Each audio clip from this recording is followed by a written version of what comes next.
Fox News, I'm Chris Foster.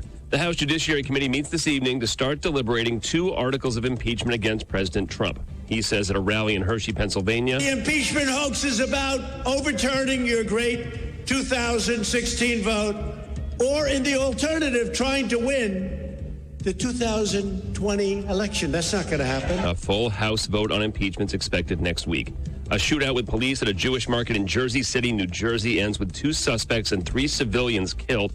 It happened after a detective was shot and killed at a cemetery after approaching a stolen truck linked to a murder last weekend. The police officer shot and killed in the line of duty has been identified as Detective Joe Seals. Seals was a member of the force since 2006. He was a married father of 5. Fox's Brian Yennis in Jersey City. America's listening to Fox News.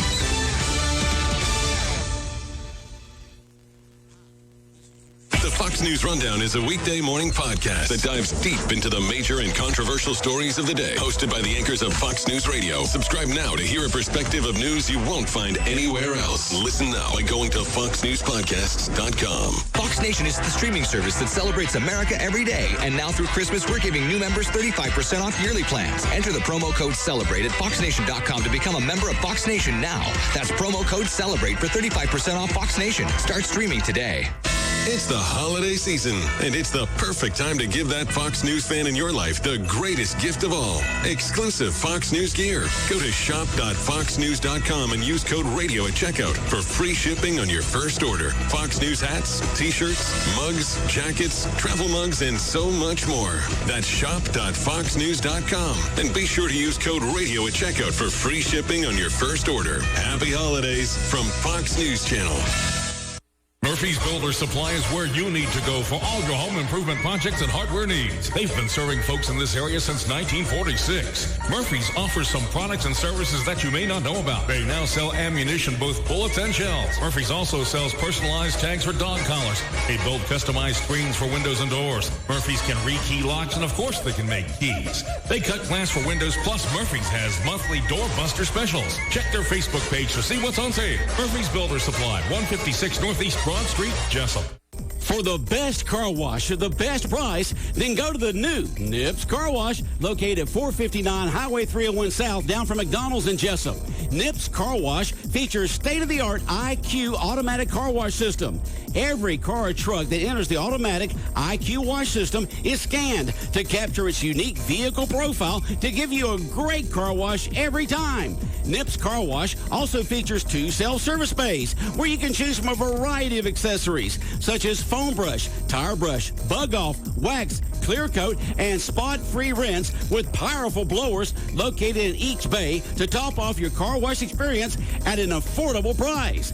For the best quality car wash around, go to the new Nips Car Wash located down from McDonald's on the left on Highway 301 South in Jesup.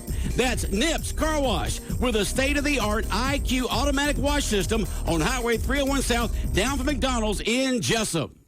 The following is an exclusive presentation of Jesup Broadcasting, the sports leader in Southeast Georgia. World famous. The world famous Butch and Bob Show. And good morning. You're listening to the Big Dog, WIFO FM in Jesup, 105.5 on your FM dial, Big Dog Country Radio. Butch Hubbard here with you, along with Bob Morgan, on this Wednesday morning, the 11th day of December. The world-famous Butch and Bob Show brought to you by Nips Car Wash and Murphy Builder Supply. And, Bob, just 2 weeks away from Christmas. 2 weeks to March. 2 weeks from the day we'll be waking up on Christmas Day. Old St. Nick will be delivering them presents. Good. Maybe he'll bring us a new offense coordinator in Georgia. Well, we got a new offensive line coach. Yep. Good guy, they say. So, where's he from? Ole Miss. Ole Miss? He's the former head coach of Ole Miss. Oh, is he? What's his name? Matt Luke. Oh, yeah, Matt Luke. Yeah, they were talking about him yesterday when somebody texted that in. Yeah. Yep. Somebody in the know, Bob, asking about Matt Luke yesterday. Apparently got a ringing endorsement from the lineman that now plays with New England Patriots, but he's injured at the center. So okay, well, good. Maybe we'll take all that beef we got up there and be able to teach them. This is how you block on a running play. This is how you block on a passing play. They say he's a good offensive line coach. Okay. Now, what about offensive coordinator? What kind of recruiter is he? Yes. What kind of recruiter? What about the offensive coordinator? Any scuttlebutt going on there? I said 2 more weeks till Christmas. I've asked Santa. So you're working on it, huh, Bob? Santa's going to deliver. Mm-hmm. Okay. I believe in Santa Claus. Right. You preached about it? No. I want Santa Claus. I don't think the priest can do anything. You don't think the priest can do anything, huh? Santa Claus has a little more influence there. All I want for Christmas is a new offense coordinator, so I got to go to Santa. You got to go to Santa, huh? Yeah, you're right there, because you're asking that for a Christmas present. You're not asking for a Christmas miracle. You're asking for a present. All right. Well, we'll see. Well, you had the county council meeting last night. Is that correct? No, yesterday morning. Yesterday morning. Did that go? How did that go? Anything? I didn't stay out Wednesday night. It was kind of boring. Kind of boring. Come on, Hey, county councilman, don't bore Bob when he comes in. Make it exciting for him, You don't want to sit there and fall asleep. We need to have exciting county council meetings for Bob's sake, so don't make it boring. It was a budget work session. Yeah, budget work session. They are boring, aren't they? So they tried to approve it yesterday at 12, but they wanted more time because it was just presented to them yesterday. So. Yeah. Well, and I agree with what the commissioner said there, is the fact that you do want to have the budget and the numbers and all that a couple of days beforehand, so you can go over it. So if you have any questions, to be able to ask or give your input. If you get it that day, they're difficult enough to understand, and to about look at them right there at the meeting and make an intelligent decision on them. I know that most boards that I've been part of, even the Georgia Association of Broadcasters board, which I'm back on, we've got a board meeting tomorrow, and I've already gotten all the agenda and the financials and all that, 3 days in advance to go over before we have our board meeting tomorrow. And so it just makes sense, and I'm glad they did that, because you want an intelligent, correct decision made about the budget. And the good news is there's not much increase. Again, the budget only increased to $191,600 from last year, which is a 0.6% increase. Well, that's good. Yeah. Does not include a 2% merit increase or increase in cost of living raise. So the times are tough. You got to take care of your county employees. Like I said, I was in and out. One interesting discussion was on the volunteer firefighters. They mentioned you got a great volunteer fire department, but it's really good in some areas. In some areas, are lacking. They only have 1 or 2 people, so they're trying to search for more volunteer firefighters. Right. So if you want to be a volunteer fireman, contact the fire department. Hats off to those people who do that. But like I said, there's some areas that have a real great volunteer fire, not the numbers, but there's some areas that have just limited numbers. So they're trying to recruit volunteer firefighters in those areas that the numbers are down. So that was an interesting conversation. But most departments are there. Like I said, Director Spec Eccles was there. Sheriff John Carter was there. Road Superintendent Buddy Starling was there. So, a lot of the department heads were there for the work session. But started at 9, ended at 12, and then like I said, they had to call me at 12 to vote for it. But on a 4-1 vote, they tabled it till Friday. They're going to vote and approve it on Friday. So. Okay. Sounds good. Good. Yeah, that's the one thing they're legally bound to do, just like the state of Georgia and the Congress, is the budget. Everything else is kind of extra. There's a lot of extra to go, but you got to do that budget. $23 million budget. It's a lot of money. 23? $23,566,583. Okay. That's the total budget for the county. Okay. $23 million. Give or take. Or give. All right. And then the school board met? School board met last night. I said they're going to change the dates of the announcements for the valedictorian and salutatorian so they can go to that governor's luncheon.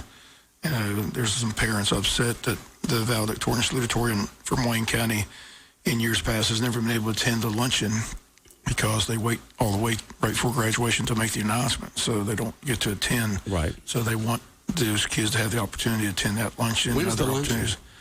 I think they said the luncheon is in June, but you got to have the people who are attending the luncheon in by May. So. Okay, so it's still further on down. Because you could have 2 people there that were in a few points of each other, and so it's still you're going to be sending the right folks. You just got to announce them sooner. So they said they're going to announce it in February or March. You think March? The concern is, that's a very competitive position. It is. So, and sometimes it's very competitive. So the question is, does a person who's like third or fourth in line able to move up by the end of the year? So that's what the superintendent, Jay Brinson, wants to look at. What do these other counties do? When apparently the other counties, I don't know. Apparently the other counties announced it earlier. So, also they said that it gives, they want to recognize these students like the valedictorian, salutatorian, star students, things like that, so they can also go to civic clubs and speak to civic clubs and be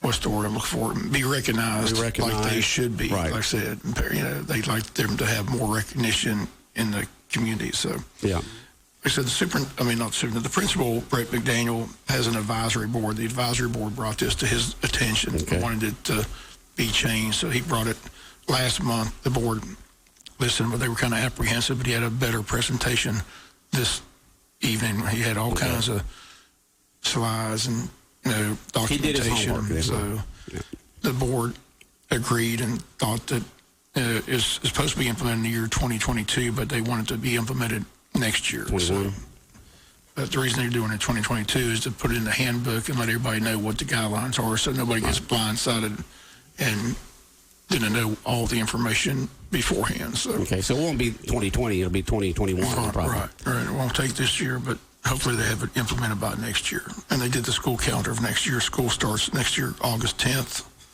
It'll be the first day of school. Next year, August 10th. They had all types of recognitions, a lot of art winners. It's good to see the art and music back in the elementary schools. For a time there we didn't have it, but last night they had all the the art teachers, all their students, as they all were winners of the Coast Fest art contest, and apparently they did real well. Had a lot of first and second places and honorable mentions. So they were all on hand last night at the board meeting. So good to see. But it's good to see art and music back. I said for a long time they didn't have those programs due to the budget restraints, but they were able to put those back in, and it's good to see kids have that opportunity to do art and music. Right. Well, just like the other night at the lighting of the tree, both the James E. Bacon and the Martha Earl Smith choristers were on hand performing, did an excellent job. So it's just good to see those programs back in our school system. Well, it's good to develop that left side of the brain instead of just the right side and have that creativity there. And it's I was good terrible to have that in middle school again. Were you any good at art? I was terrible at art. No, I couldn't draw a straight line. I couldn't draw a line between two dots straight, I dreaded art. I couldn't draw anything. When me and my cousins were growing up in Jacksonville, they would be coloring the coloring books, and they looked nice and neat, and mine was, I don't care how hard I tried. I was not good at art at all. I was not good at art at all. Well, usually the schools begin back on a Thursday. They have for, I can't remember how many years now, but August 10th of next year is on Monday. So they'll begin on a Monday instead of a Thursday. Interesting. That's a change from, I don't know how many years. I mean, a long time now we've had it starting on a Thursday. And so beginning next year on 2020, for the 2021 school year, it will be on a Monday. I thought that seemed a little bit later. So I was checking to see if that was a Monday. May 28th is the graduation date. So May 28th, 2020? Or 2021? 2021. Okay. Or 20. Yeah, 21. If the calendar for 2021, that would be for 21. This one's already set. So this is a little bit later. It's like they're starting a couple days, 2 or 3 days later, and graduating 2 or 3 days later, or something like that, or a week later. I don't know. So they're heading up to wherever the Georgia High School Association is. Thomaston, Georgia, 1045. Thomaston. There's a lot of Thomases and Thomastons. There's hard to get them all mixed up. No easier to get there. I talked to Jay last night. He was going to Macon last night and then go from Macon there. But the principal and the athletic director left around 4 this morning to get up there.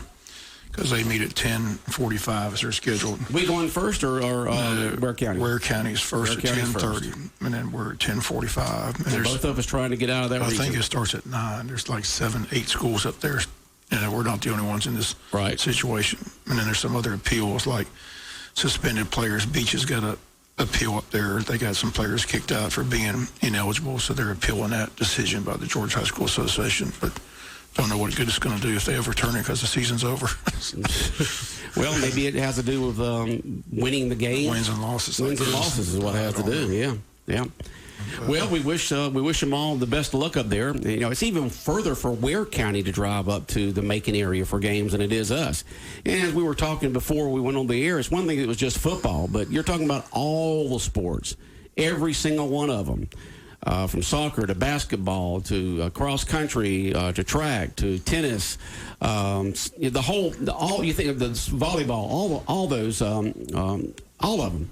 And so that's a lot of traveling for these students to be able to go because, you know, football team plays once a week, you know, for 10 weeks. But these other teams play a lot, and that'd be a lot of traveling for them. And as we mentioned before, they are student athletes, so hopefully they can get that region changed where we're all within an hour of each other. Makes sense to me. I mean, where does common sense go? It's like, you know, when you enter the Beltway in Washington, D.C., you know, there's no common sense up there sometimes, it seems, and it seems like there's no common sense here. It's a no-brainer. I talked to Coach Cribb. Coach Cribb says their attitude is they think we're seeking an advantage by not playing certain teams, but he said that has nothing to do with it. He said it's all about student safety, getting in at 2, 3 o'clock in the morning, and, you know, on a weeknight and being back at school, it's just, you know, but like I told Jonathan, to me, the cost is going to be astronomical. They're not just football trips, but baseball, softball. I mean, you make all those trips to Veterans and Warner Robins, and you add that up, it's going to be an astronomical cost. And what happens if we have another gas shortage and the price of gas goes sky high? What are you going to do then? So. It's not about not wanting to play certain teams. I wish they would get this out of their mind. But the first thing should say they are students first. All right, what's best for the student? All right, now they're athletes, but let's figure out what's best for the student. Less time on the road, less expense for the school, more gate at each event and stuff like that. And that's what should be done first, not who you're playing, because teams go up and down in terms of talent and how good they are over a period of time. We've been through this before when we're in the Augusta region, and I saw it in a lot of sports, especially baseball, when you have to play doubleheaders on every Friday and Saturday. Right. And kids who are teenage kids say, I'm not giving up every Saturday. Yeah, it's not worth it. I'll see you later. Yeah. I won't be playing. So, I mean, it's not a good situation any way you slice it. But like I said, I don't think the Georgia High School Association really cares. I mean, that's just my personal opinion. Well, I've dealt with them for years. They don't care much about anything except money. So it's all about money. It's always about the money, honey. We talk about that. Just like baseball, football season, we deal with them. We don't hear from them during the regular season, but as soon as the state playoffs begin, they start inserting fees and guidelines and that's what rules and regulations. Right, they don't get involved until then. They let you do it locally. So it's all racket. I said, talked to our representative, Bill Workheiser, sent me a text back. He listens every morning. He sent me a text back, said I did right. We just need to do away with the Georgia High School Association altogether. So hopefully that's where we're going. The legislators want it done away with. They've had meetings in Savannah and Atlanta. So she's just got to get a push when the legislature start being serious about it. And we'll just have to get on that cause. If they keep us in this region, we'll have to get on that cause, Bob, and continue to push it. Just get rid of it. Talk to the governor, lieutenant governor, all our reps, that kind of stuff, and see what we can do. Somebody just texted in, Bob. What are your thoughts, Bob, about submitting to play up? What was your thoughts about when you're going to play up to be able to take place? The reason they don't want to play up is, you can compete. We've always competed against Glenn and Brunswick and Braddock, all that. But the problem is when you move out of the region in playoffs, the chances of you competing numbers to numbers is very difficult. So that the goal is always to win a state title. So, but I told Coach Cribb, if they don't let you move down, we'd be better off moving up.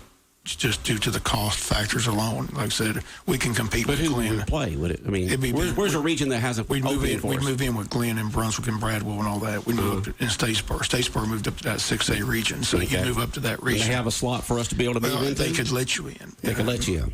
Okay. One more team in that region is not going to beat. And the Georgia High School Association that's been their attitude. If you want to move up, they can, but move it down. But this past year, they let Richmond Hill move down. They let Byrd County move down. They've let a lot. Why they want to let us move down? That's the question too. But it's all politics. I mean, let's just face it. Call it what it is. It's political. It's got to be. It's got to be. Somebody, my coffee group, they made a good point. In the old days, Coach Madry knew all those people. Like, it's, so we had to vote. Poor Coach Chris from South Carolina. Yeah, he's a rookie here in Georgia. Brett McDaniel was recently a new, so we don't have the political clout that we used to have years ago. Yeah, well, we should have taken Bill W. and Stephen Meeks and Blake Tillery with them today. I just want to tip my cap to Bill, Bill Werkheiser and Stephen Meeks. I know for a fact both. I talked to Jay. Both have been, very supportive, trying to help us any way they can. So we do appreciate the local representation, at least, listening and trying to do what they could do. But like I said, they don't have the final say. Right. They don't have but the fact that they're talking about doing away with the Georgia High School Association altogether, if you call up there and say, look, if you do this, not going to be very favorable, we'll try to push just getting rid of you altogether, that could help. Is this a group of the committee? Is this a group of coaches that vote on this? I don't really know who was on there. I know Earl Etheridge has been on there for years. He did abstain, so, he didn't vote against us. But there is a group. I mean, there's you got the paid employees, but is this a group of volunteer coaches? This is a board that they set up. Okay. Former coaches, former ADs, who's on, I don't know who's on there. Could be some folks who have some biases. We know the Long County AD's on there. He voted against us, so we're not real happy about that. So, wow. I mean, so much for friendship, so much for neighbors, for being neighbors, right? Not real happy about that at all. Never got an explanation. People reached out, emailed him, wanted to know why he voted against us, but we didn't get a response. Yeah, why do you vote against your neighbors? Right. Don't you look at them as students first and then athletes instead of putting them on the road for 3 hours? And I told Coach Cribb I'd call my rec director and say, look, if Long County wants to go play recreation, tell them to go to Liberty County. Yeah. You two can play that way. I mean, politics is politics. So that was my suggestion. What's fair for the goose is fair for the gander. Yeah. Well, we'll find out what happens. If they don't want to be neighborly, we don't have to be neighborly. 10:45 this morning, our committee will be meeting with the Georgia High School Association to see if we can get moved out of this ridiculous region that we'll not be going into. We're going to have to go all the way up to the Macon area. I told Coach Cribb, Coach Cribb's already had this experience. He had a coach die in a car wreck after a long trip home. And I told him that's what I would go up to that committee with is who's going to be responsible when a busload of kids goes off the road with a driver who falls asleep and we're at 30 kids' funerals. Who's that on? Is that on us or is that on the Georgia High School Association? And when that happens, is Georgia High School Association ready to get the biggest lawsuit in the history of the state of Georgia against them? Because it's all about student safety. Getting in at 2, 3 o'clock in the morning is absurd after an athletic event. And why they can't see that and use common sense, I don't understand it. But like I said, they never used common sense before. So why I think they're going to start now. I don't know, Bob. Well, we'll stay on top of this. We'll know. Well, you'll have it on your sports tomorrow morning. All right. We'll let you know tomorrow. All right, Bob. Have a good day. All right, the world-famous Butch and Bob Show brought to you by Murphy Builder Supply, located on Northeast Broad Street in downtown Jesup, where the builders buy. Murphy Builder Supply, right down from the Big Red Caboose, and by Nips Car Wash, located on Highway 301 South, just past McDonald's on the left-hand side. The world-famous Butch and Bob